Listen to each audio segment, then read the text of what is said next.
ওই এলাকায় একটা গল্প শুনে আসলাম।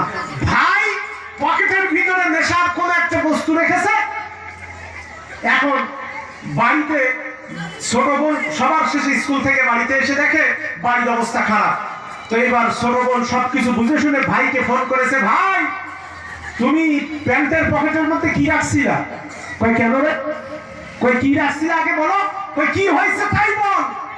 কয় প্যাকেট তোমার প্যান্টের পকেটের ভিতরে ধনিয়া পাতা মনে করে সবজির ভিতরে ভাবি ওই ধনে পাতা দিয়ে দিয়েছে। এখন ওই ধনে পাতা রান্না করা খাওয়ার পরে বাড়ির কেউ বলতেছে আমি ফেলে উঠতেছি, কেউ বলতেছে আমি এভারেজের পাতায়। আমার ভাইরা এবার ভাই বলতেছে সর্বনাশ, ওটা তো ধনে পাতা না, ও গাজার পাতা। আমার ভাইরা আমি এখানে যারা আছে জাহান্নামে যাওয়ার চারটা কারণের প্রথম কারণ হলো লাম্মা কুমিনাল মুসাল্লিন, আমরা দুনিয়াতে নামাজ পড়তাম। আপনারা যারা আছেন তারা কি নামাজ পড়বেন? আরো জোরে বলেন, আরো জোরে বলেন। কারা কারা নামাজ পড়বেন দু হাত তুলে আল্লাহকে দেখান।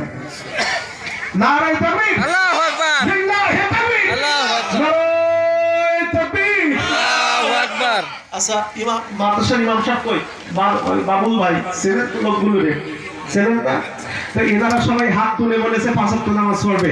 আগামীকাল সকালবেলা যখন ফজরের সময় মসজিদ থেকে মুয়াজ্জিন যখন আল্লাহর পক্ষ থেকে ঘোষণা করবে আসসালাতু খায়রুম মিনান নাওম,